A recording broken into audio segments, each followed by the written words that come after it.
Some of these running back twos just aren't even startable anymore. We'll go through our top 50-ish running back rankings for you. Starting off with S tier, you already know it's three players. It's been three players pretty much all season with McCaffrey, Jonathan Taylor, and Bijan Robinson. We go back and forth of who's going to be RB1 between CMC and Jonathan Taylor. And really, we're just riding whoever is the hot week. This past week, McCaffrey, 34 fantasy points. And McCaffrey so far this season has actually come through with 168 carries and 80 targets. We have only played 9 games, and McCaffrey's 80 targets is on pace to blow out any season that he has had in his NFL career outside of maybe 2019. And in that 2019 season, he averaged 29.5 fantasy points per game and put up one of the best fantasy seasons that I have ever seen, if not the best. And then with Bijan, I understand that he hasn't really averaged the same points per game mark as what we've had with the other two running backs. But realistically, he's already through his bye. Outside of the one bad game he had against the Miami Dolphins in week 8, he's giving you an incredibly high floor every single week with at least 16 fantasy points per game. Now, let's move over to our A-tier running backs. Leading off with Jahmyr Gibbs. Gibbs does fall down after this past week in points per game to 18.2. I mean, this is a running back that gave you 5.8 points against the Minnesota Vikings, only 9 carries and 3 targets coming out of the bye. But realistically, I'm not worried about this being a continued trend. This is the second game that Jahmyr Gibbs has had with single-digit fantasy points since 2023. So still have an incredibly high floor. This is still a great offense. We had Jahmyr Gibbs as that sell-high running back about a month ago, just saying, hey, if you can package a wide receiver 2 with him to go get a true S-tier level running back, I think it's a great idea. And y'all screamed at me in the comment section that it wasn't. Now, Devon Achane will be our next running back. Yeah, the Miami Dolphins are a dumpster fire, but frankly, it doesn't matter. Devon Achane's worst game this season, he has scored 12.8 fantasy points, and that was the only game this year where he hasn't scored 16. He's had 60 targets this year, 43 receptions, and you are just getting an insane floor in a full PPR format because of that receiving volume.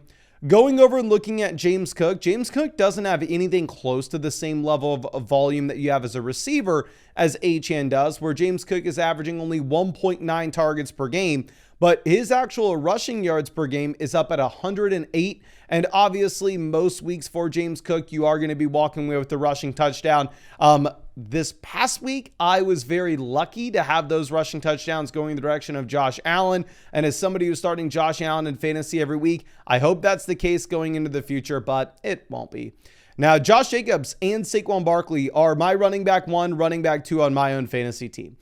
I was kind of ignoring the Emmanuel Wilson usage back against the Pittsburgh Steelers in week 8, saying like, oh yeah, Emmanuel Wilson's getting involved a bunch, but the Green Bay Packers are blowing out the Steelers. So in reality, I think that this is just more so them keeping Jacobs fresh. The game's not in a range, but Emmanuel Wilson continued to get used when they were down to the Carolina Panthers, ended up losing this game.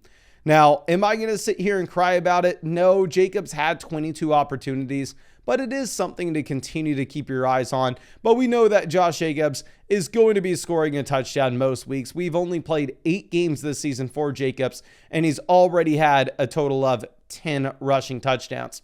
Now, with Saquon Barkley, I think I could move him ahead of Jacobs in these rankings if we knew that he was 100% healthy, but he had the groin injury back in week 8. It was a good time bye week that you had week 9 for the Philadelphia Eagles. I'm 7-2. I'm fighting for a bye in the Flock League, so I'm really hoping that Saquon Barkley is fully back and healthy in week 10. But you do have some tough matchups coming up, like the Green Bay Packers this next week. Now, going over to Javonte Williams, I haven't had a chance to see Javonte play against the Arizona Cardinals. I'll say going into this game, we have seen Javonte have a phenomenal role both as a receiver and a rusher, where he's averaging 79 rushing yards per game, while at the same time 4.3 targets per game. If you're looking for the expectations tonight, right now on Underdog Fantasy, they have Javonte Williams higher lower 13.45 fantasy points and higher lower 81.5 total yards. Now, if you want to say, Mason, those projections are way off, by all means, go over to Underdog Fantasy. You can go higher, you can go lower, whatever the hell you want. Links in the description. It's in the comment section. Code FLOCK will get you $100 out of your account after you play your first 5. Plus, you get a free Dak Prescott pick, higher, lower, half a total yard for the game on Monday night. And you'll be getting free questions that you can ask me in the live streams. And I'm live streaming every single day until Christmas answering your free questions.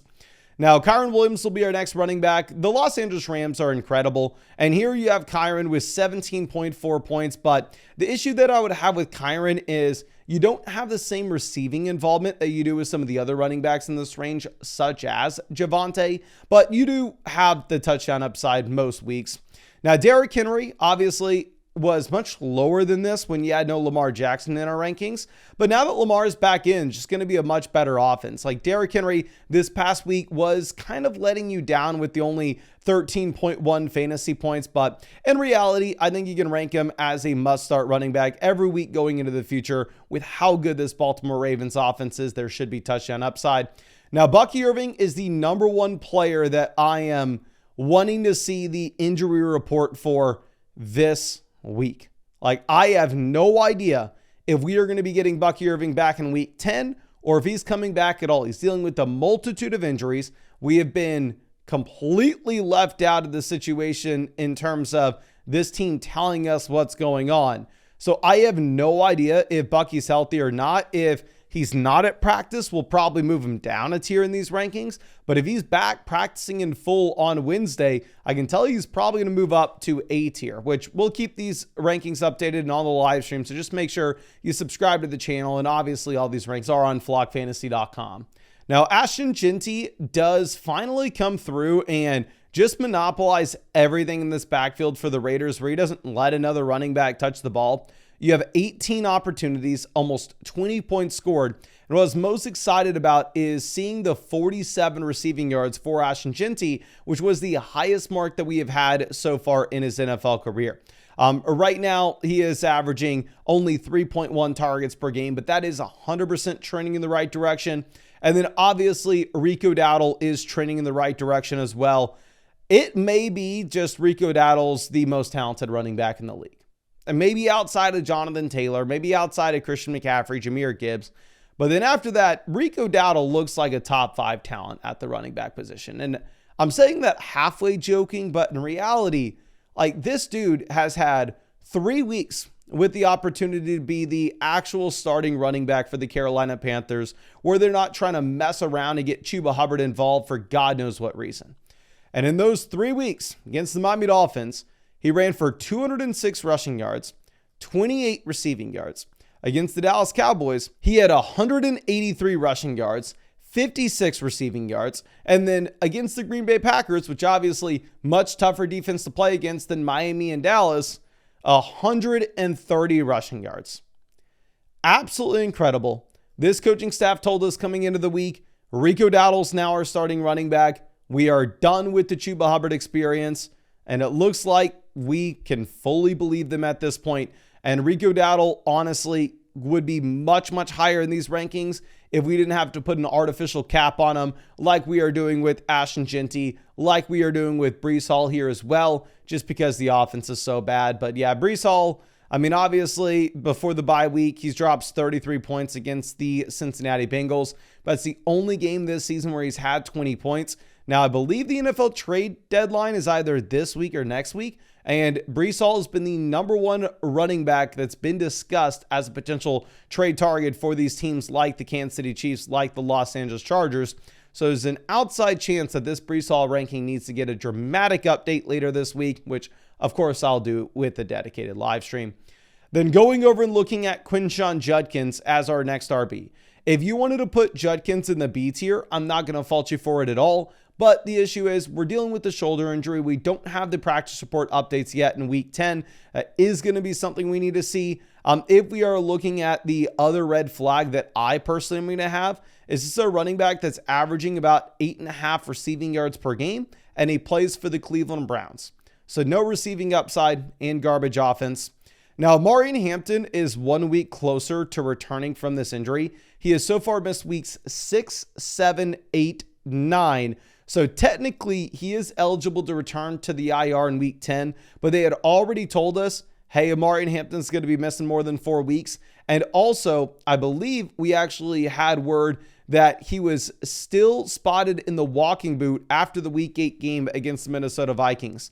So my expectations with Hampton right now will be that he probably misses against Pittsburgh. He probably misses against the Jacksonville Jaguars. And then you have this team with a Week 12 bye. So he's probably coming back Week 13-ish. But, typically with these injured players, every week they get closer to returning. I move them up in my rankings. I'm not moving Amari and Hampton up compared to where we had him last week, though. If anything, he actually, I believe, fell from RB16 to RB17. And the reason being is now Joe Alt going down does lower my expectations for this running back room overall. Now, Jaylen Warren will be our next running back. With Jaylen Warren, consistent usage. You got the multiple rushing touchdowns this past week. The ceiling is 100% capped, where we have yet to see Jaylen Warren have 20 or more fantasy points this season. But you have a very high floor. You also have a decent floor here with Chase Brown now, where Chase Brown had 14 targets this past week, bringing his mark up to 45 targets so far this season, 108 carries through 9 games played. And realistically, this offense is just significantly better with Joe Flacco under center. I did not expect this type of production to continue for Cincinnati the way that it has been, given the offensive line struggles that they have. But hell, Joe Flacco's incredible. Chase Brown's now averaging 5 targets per game, and he just played pretty much every single snap for this team this past week, where I do think you can just go ahead and jam them in. Then Travis Etienne will be the last running back in C tier. I have Travis Etienne on my own fantasy team. I'd love to rank him a lot higher than this, but the issue is we've seen the consistent usage of Bichelle Tootin inside the red zone at the goal line. Trevor Lawrence has vultured rushing touchdowns. For whatever reason, Travis Etienne cannot score these rushing touchdowns to save his life. I mean, if you go back to 2023, he had 11 rushing touchdowns and finished the RB7 in points per game. But here, I mean, it's a decent spot where you get a floor with the opportunities, which is more than you can say for a lot of these other running backs. Now, our next player is going to be DeAndre Swift. With DeAndre Swift, I am going to have a very difficult time ranking him right now when it's super late Sunday night, because I don't know what the situation is with his injury versus Kyle Monangai. Because right now, what I would say is, I would expect DeAndre Swift to probably come back this week and probably be the lead running back here, but definitely not having the same exact role that he did previously based off how well Kyle Monangai just played. Then going over to David Montgomery. Montgomery's always in this range in our rankings, because if you're desperate, like if you're dealing with the bye, if you're dealing with an injury, you could always put David Montgomery into your starting lineup. You're never that excited to start him, but you do have that upside case where if you were to get an injury to Jahmyr Gibbs, David Montgomery turns into a top 3 to 5 running back in fantasy, and he would have a much higher ceiling than pretty much anybody else in this range. Now, we're going to have a couple teammates here next to each other with RJ Harvey as well as J.K. Dobbins. J.K. Dobbins very much is still the starting running back for this team, but it's hard to ignore the fact that over the past 2 weeks, despite only having a total of 15 opportunities, RJ Harvey has come through and he has had 40 fantasy points. And what we typically see with these running backs is we typically see the rookie running backs expand their roles as time goes on and the veterans to get scaled back. So I'm going to assume here that we do have more RJ Harvey going into the future and less J.K. Dobbins. And I'm making these rankings for a full PPR format where obviously J.K. Dobbins has absolutely nothing as a receiver, where RJ Harvey does currently have that role on lock. Now, Trevion Henderson will be our next running back. Trevion Henderson gets a career high 12.7 fantasy points this past week. I am making this ranking under the assumption that this Ramondre Stevenson injury is going to lead to Ramondre Stevenson missing a considerable amount of time. There have been rumors that the New England Patriots go out there and trade for a running back. And if Ramondre were to come back this next week, then obviously we would have to move Trevion down significantly in our rest of season ranks. Now, moving over to E tier, we are going to have Jordan Mason at the top of this. Here, let me just let you know, E tier and below, I'm never wanting to start any of these running backs. I'll start them if the guy in front of them is injured and we are desperate enough to do it. But in reality, I think all these are bench fillers for you. With Jordan Mason, the reason I'm going to have him at the top of this bench filler range is currently you have Aaron Jones injured. So it does look like here in the short term, Jordan Mason is going to be startable. But if Aaron Jones does come back this week, then all of a sudden Jordan Mason will fall behind the Seattle backs. With the Seattle backs, they're right where they were last week, where they're just taking enough away from each other where neither of them is exciting. Like, they're both players that you absolutely need a roster, because if Charbonnet were to go down, Kenneth Walker turns into a league winner. If Kenneth Walker were to go down, Zach Charbonnet turns into a league winner. But you don't want any of them in your starting lineup right now. Tyrone Tracy, I had ranked inside our top 24 running backs coming into this week. However, now we just see that he's in a 50-50 timeshare with Devin Singletary. Now, I still have more faith with Tyrone Tracy than Devin Singletary for sure, so I will give him the benefit of the doubt here, but one more week with that Devin Singletary usage, he will fall even further down. Now, I played against Woody Marks this week myself, and maybe I'm 7-2. We'll let you see in the Flock League video on Tuesday. But Woody Marks dropping only 2.5 fantasy points kind of saved my ass here. I will say that he had a total of 13 opportunities, but it just does look like this is an offense that's going to continue to let Nick Chubb take work until the end of the season. So it's tough seeing Woody Marks a startable name outside of a Chubb injury. Trey Benson will be our next running back. He's another week closer to returning. So far this season, he's missed weeks 5, 6, 7, 8, 9. I'm assuming you don't get him back for a couple more weeks, but I mean, once he does eventually make his way back, I don't think any of the Arizona backs are talented enough to take work from him. So obviously every week that goes by, Benson will be a little bit higher and a little bit higher and a little bit higher in our rankings until he officially returns. It's RIP Alvin Kamara. Like, honestly, we were saying early in the season, like, oh, save Kamara, send him to the Chargers, so all of a sudden he can actually be viable and he's not in a garbage offense. But it doesn't matter now.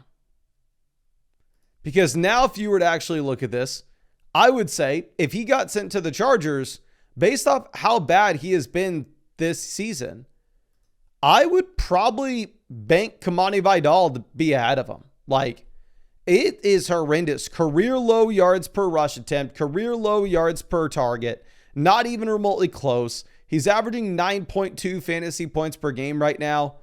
Like, even if he got sent to a better offense, I don't think he'd be startable. Like, send him to KC, and I think he's just in a committee with Pacheco. Ja'Cory Krosky-Merritt will be our next running back. This offense takes a significant hit, while at the same time, Ja'Cory Krosky-Merritt continues to do absolutely nothing. You had a lot of Chris Rodriguez in this game. We know JCM has absolutely no receiving upside whatsoever, which is a big reason why we traded him away early in the season, but he scored 27 points against the Chargers. He has some upside, but it looks like you're going to have no Jaden Daniels rest of season. So in reality, I think we're probably going to move Ja'Cory Krosky-Merritt even lower than this. Kamani Vidal, I would say I would be more excited about him if it wasn't for the Joe Alt injury. But because you now have Joe Alt down, I would assume that you're actually in a spot in which this offense is just much worse than it was before. And we have to lower our expectations across the board. And also, there's the outside chance they go out there and they trade for a running back, or you just end up getting Amari and Hampton back. Now, going over to Kyle Monangai. I would like to say, oh my gosh, crazy good week, 22.5 fantasy points, 176 rushing yards. He is going to take over, and DeAndre Swift's not going to be anything going into the... You can't say it. We saw Kenneth Gainwell come through for the Steelers and have a better game than anything we had ever seen from Jaylen Warren in the past.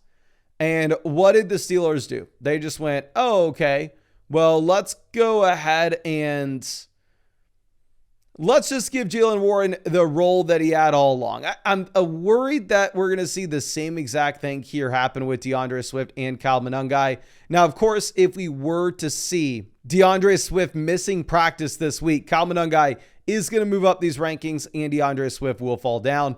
Then our next name is going to be Ramondre Stevenson. If we are looking at Ramondre, my assumption here is we are not getting him back this week. I think he's going to be out for some time here. And also at the same time, he was only averaging 9 fantasy points per game, so he wasn't even startable when he was the starting running back for New England. Bam Knight, I think for the short term, is probably going to be in a 3-man running back by committee here in Arizona. Obviously, I know a lot of people are going to be excited about him this week against the Dallas Cowboys. He's currently higher lower 67.5 total yards on Underdog for that Monday night game. But long term, I think it's Trey Benson, and short term, I think he's in a 3-man committee. Aaron Jones looks like he's just washed up, and now Aaron Jones is injured yet again. So we'll put him here out of respect, but in reality, not excited. Isaiah Pacheco averaging 7.5 fantasy points per game, and he's injured. No reason to ever get excited about Pacheco. Rachaad White, handcuffed running back where it looks like the starter's coming back. And also you had him falling down to 55% of the snaps this past week where it looked like he was kind of losing that job to Sean Tucker. Chuba Hubbard, just pure handcuffed running back at this point. He would never be startable outside of an injury to Mr. Dowdle. Then Tajay Spears, Tony Pollard. They're very similar to these Seattle running backs, right? Where they're not startable outside if one of them were to go down. But the issue is with Tennessee, it's a garbage offense, and neither of these running backs are as talented, so lower the upside in general. I'm rostering Kenneth Gainwell on my own team, just as like the handcuff appeal that if you were to get a Jalen Ward injury, we have seen that he does have the upside to turn into a must-start name. I'm Byshell, Tootin, handcuff, Tyler Algier handcuff, Nick Chubb, desperation start, Kareem Hunt handcuff with the cap ceiling. But I think that's all I got for y'all with this rankings video. Of course, I will continue to live stream every single day answering your fantasy questions. If you wanted to get free questions to ask in those streams, you can do so by taking advantage of the offer on Underdog Fantasy. Links in the description, links in the comment section. Code FLOCK on Underdog will get you $100 added to your account after you play your first 5. Plus, you're going to be getting a free Dak Prescott pick, higher, lower, half a total yard for the Monday night game, and free questions that you can ask me in the live streams that I'm live streaming every single day until Christmas, answering your free questions. But I really appreciate you, and I really hope we get to see you out in the live stream later tonight.